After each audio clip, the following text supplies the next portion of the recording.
Good morning. This is Dreadful John at Midnight. This morning's story is by H.G. Wells. It is entitled The Comb.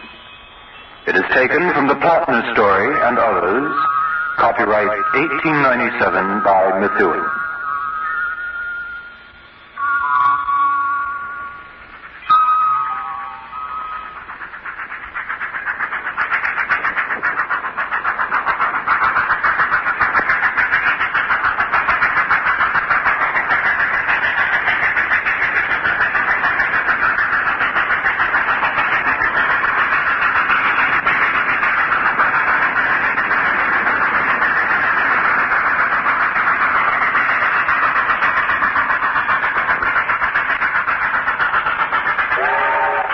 The night was hot and overcast, the sky red-rimmed with the lingering sunset of midsummer.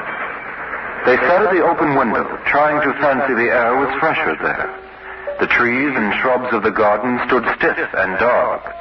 Beyond, in the roadway, a gas lamp burned, bright orange against the hazy blue of the evening. Farther were three lights of the railway signal against the lowering sky. The man and woman spoke to one another in low tones. "He doesn't suspect," said the man a little nervously. "Not he," she said peevishly, as though that too irritated her. "He thinks of nothing but the works and the prices of fuel. He has no imagination, no poetry." "None of these men of iron have," he said sententiously. "They have no hearts." "He hasn't," she said. She turned her discontented face towards the window. The distant sound of a roaring and rushing drew nearer and grew in volume. The house quivered. One heard the metallic rattle of the timber. As the train passed, there was a glare of light above the cutting and a driving tumult of smoke. 1, 2, 3, 4, 5, 6, 7, 8 black oblongs. 8 trucks passed across the dim gray of the embankment and were suddenly extinguished one by one in the throat of the tunnel, which, with the last, seemed to swallow down train, smoke, and sound in one abrupt gulp.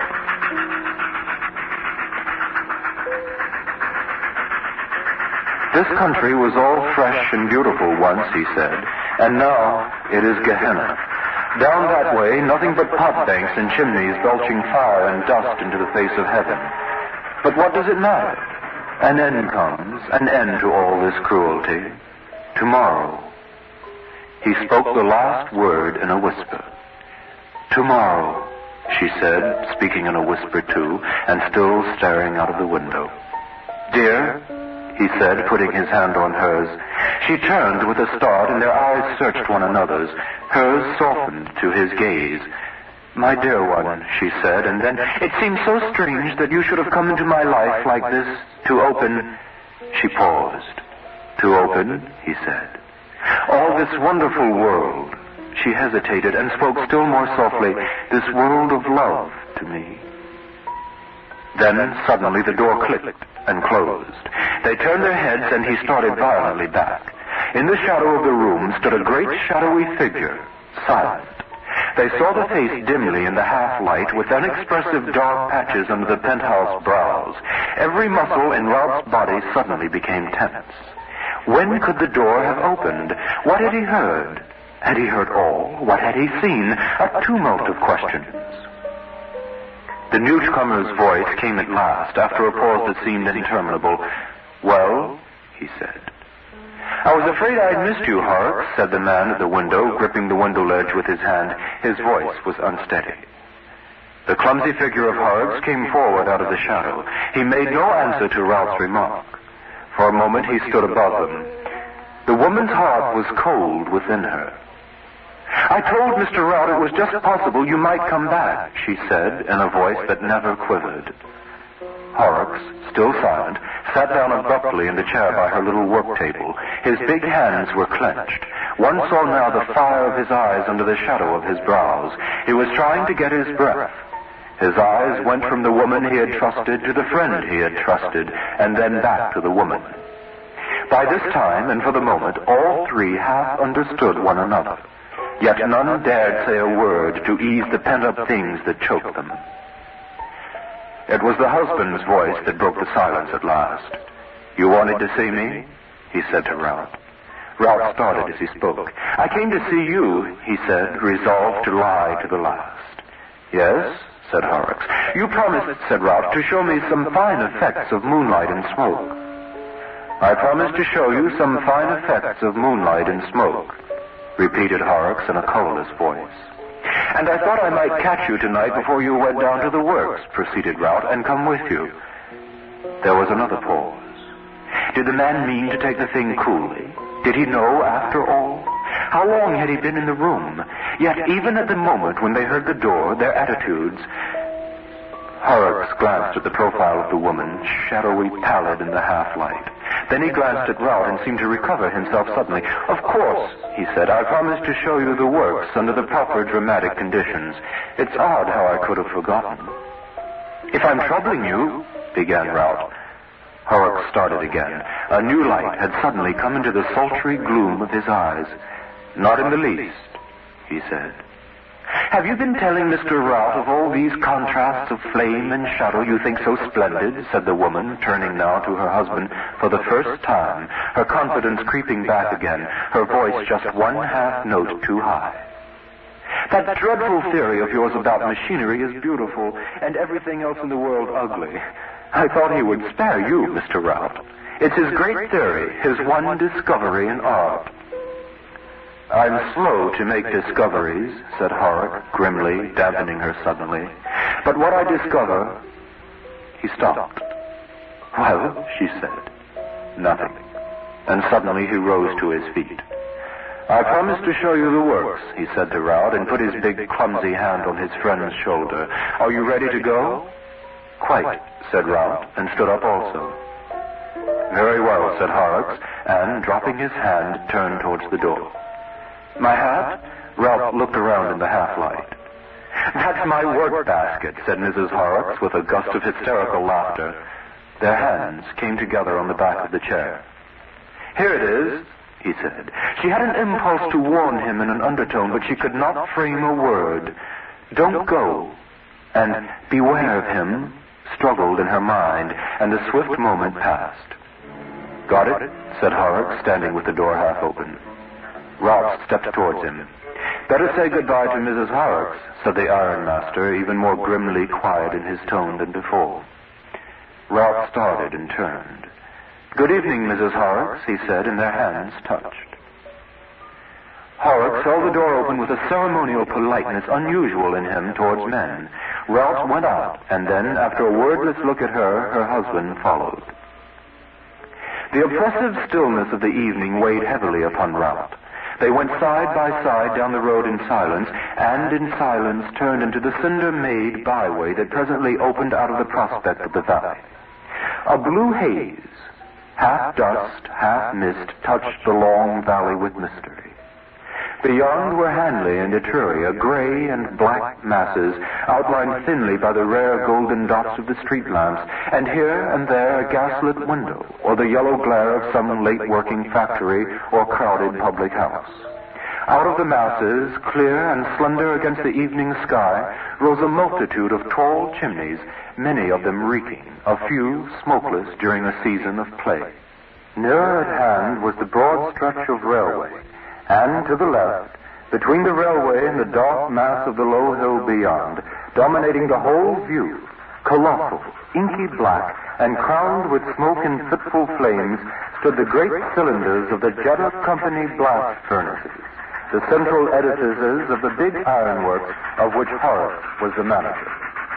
They stood heavy and threatening, full of an incessant turmoil of flames and seething molten iron, and about the feet of them rattled the rolling mills, and the steam hammer beat heavily and splashed the white iron sparks hither and thither. Even as they looked, a truck full of fuel was shot into one of the giants, and the red flames gleamed out, and a confusion of smoke and black dust came boiling upwards towards the sky. Certainly you get some fine effects of color with your furnaces, said Ralph, breaking a silence that had become apprehensive. Horrocks grunted. He stood with his hands in his pockets, frowning down at the dim, steaming railway and the busy ironworks beyond, frowning as if he were thinking out some knotty problem. Ralph glanced at him and away again. At present, your moonlight effect is hardly right, he continued, looking upward. The moon is still smothered by the vestiges of daylight. Horrocks stared at him with the expression of a man who has suddenly awakened. Vestiges of daylight? Of course. Of course. He, too, looked up at the moon, pale still in the midsummer sky. Come along, he said suddenly, and, gripping Ralph's arm in his hand, made a move towards the path that dropped from them to the railway. Ralph hung back. Their eyes met, and he saw 1,000 things in a moment that their lips came near to say. Horrocks' hand tightened and then relaxed. He let go, and before Ralph was aware of it, they were arm in arm and walking, one unwillingly enough, down the path. They stood now near the bottom of the hill, close to the fence that bordered the railway. The ironworks had grown larger and spread out with their approach. They looked up to the blast furnaces now instead of down. The further view of Etruria and Hanley had dropped out of sight with their descent. Before them, by the stile, rose a notice board bearing, still dimly visible, the words, "Beware of the trains," half hidden by splashes of coaly mud. Fine effects, said Horrocks, waving his arm. Here comes a train. The puffs of smoke, the range glare, the round eye of light in front of it, the melodious rattle. Fine effects. But these furnaces of mine used to be finer before we shoved cones in their throats and saved the gas. How? Said Ralph. Cones? Cones, my man, cones. I'll show you one nearer. The flames used to flare out of the open throats, great, pillars of cloud by day, red and black smoke, and pillars of fire by night. Now we run it off in pipes and burn it to heat the blast, and the top is shut by a cone. You'll be interested in that cone.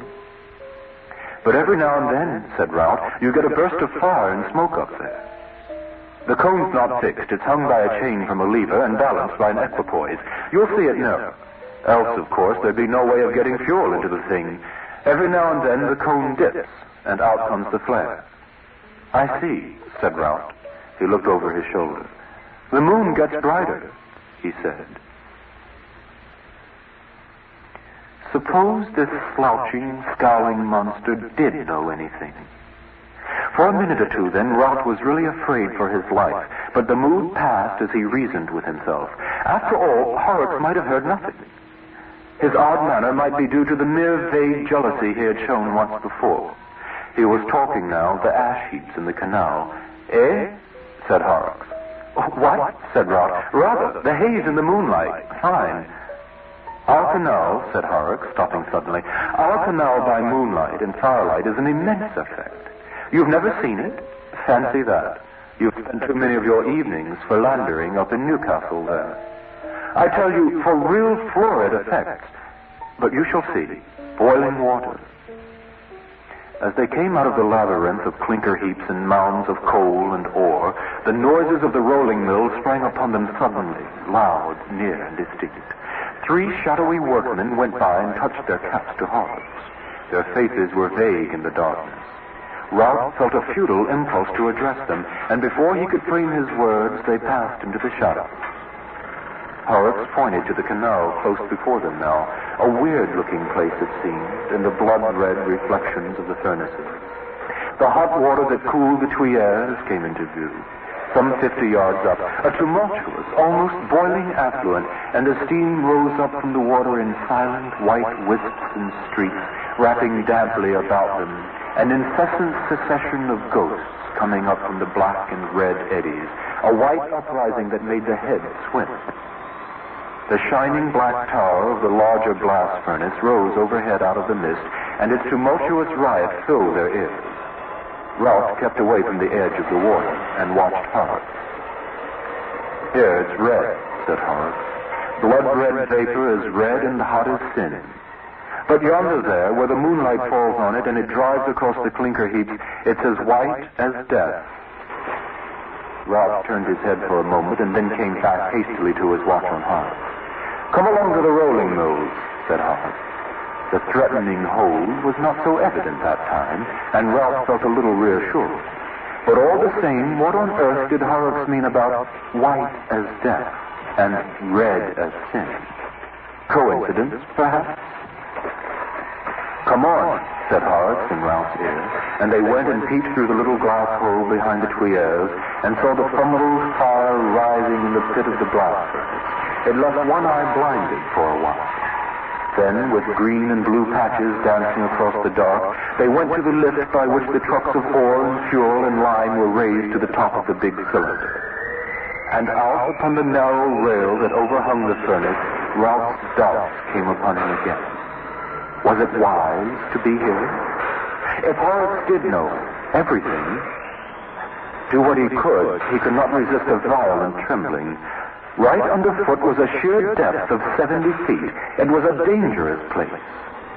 They pushed by a truck of fuel to get to the railing that crowned the place. The reek of the furnace, a sulphurous vapor streaked with pungent bitterness, seemed to make the distant hillside of Hanley quiver. The moon was riding out now from among a drift of clouds, halfway up the sky above the undulating wooded outlines of Newcastle.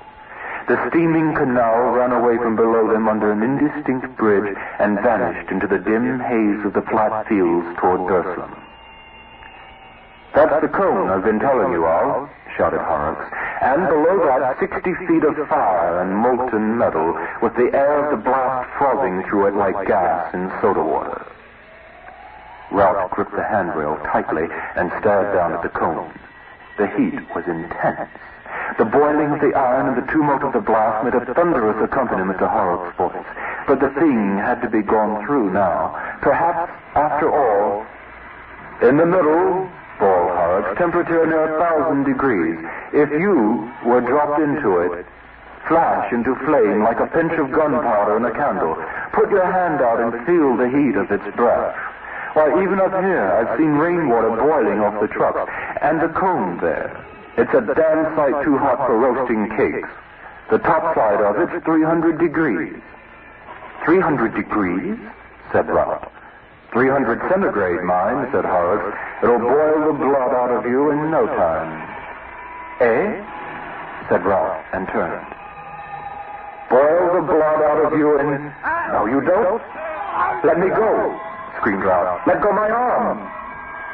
With one hand, he clutched at the handrail. Then with both. For a moment, the two men stood, swaying. Then, suddenly, with a violent jerk, Horrocks had twisted him from his hold. He clutched at Horrocks and missed. His foot went back into empty air. In mid-air, he twisted himself, and then cheek and shoulder and knee struck the hot cone together.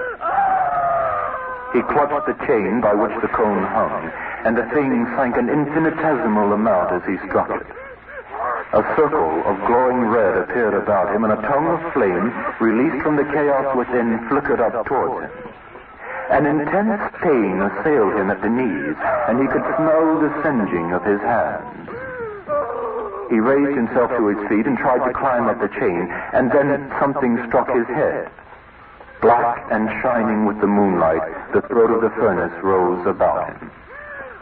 Horrocks, he saw, stood above him by one of the trucks of fuel on the rail. The gesticulating figure was bright and white in the moonlight and shouting, "Fizzle, you fool! Fizzle, you hunter of women! You hot-blooded hound! Boil! Boil! Boil!" Suddenly, he caught up a handful of coal out of the truck and flung it deliberately, lump after lump, at Ralph. "Horrocks!" cried Ralph. "Horrocks!" He clung, crying, to the chain, pulling himself up from the burning of the cone. Each missile Horrocks flung hit him. His clothes charred and glowed, and as he struggled, the cone dropped, and a rush of hot, suffocating gas whooped out and burned round him in a swift breath of flame. His human likeness departed from him. When the momentary red had passed, Horrocks saw a charred, blackened figure, its head streaked with blood, still clutching and fumbling with the chain and writhing in agony. A cindery animal, an inhuman, monstrous creature that began a sobbing, intermittent shriek. Abruptly, at the sight, the ironmaster's anger passed. A deadly sickness came upon him. The heavy odor of burning flesh came drifting up to his nostrils. His sanity returned to him. "God have mercy upon me, he cried. Oh, God, what have I done? He knew the thing below him, save that it still moved and felt, was already a dead man. That the blood of the poor wretch must be boiling in his veins. An intense realization of that agony came to his mind and overcame every other feeling. For a moment he stood irresolute, and then, turning to the truck, he hastily tilted its contents upon the struggling thing that had once been a man. The mass fell with a thud and went radiating over the cone. With the thud, the shriek ended, and a boiling confusion of smoke, dust, and flame came rushing up towards him. As it passed, he saw the cone clear again. Then he staggered back and stood trembling, clinging to the rail with both hands. His lips moved, but no words came to them. Down below was the sound of voices and running steps. The clangor of rolling in the shed ceased abruptly.